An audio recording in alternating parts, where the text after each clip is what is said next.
When you call in the movers in the Netherlands these days, they may show up with tugboats instead of a van. The housing market in Holland is buoyant, literally.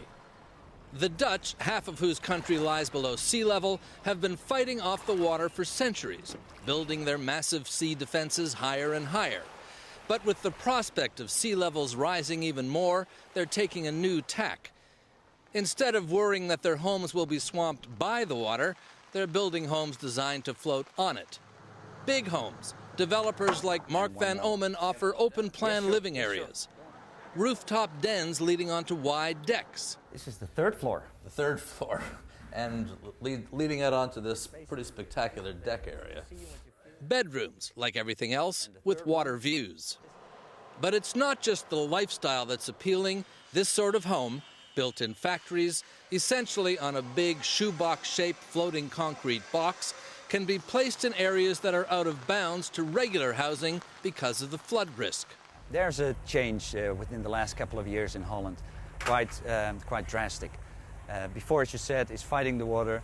There's more of a tendency of work cooperate with the water. Some of the homes float all the time.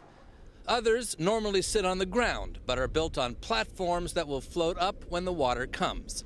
Across Holland, there are growing established communities of floating homes. The Dutch call these houses arks, like Noah's, and they perform the same function. When the flood comes, and it will, they'll float up with it.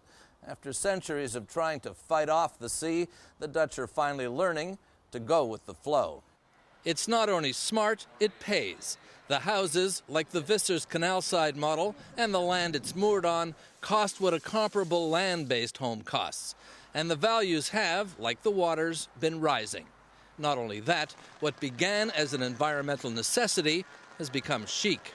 We've got well-known people from Holland that work in the movies or on telly or whatever, and they live on water. We've had royalties living on water in the last few years. There's no shame in it, obviously. No, it's very popular, yeah. And for a lot of reasons, becoming more popular all the time.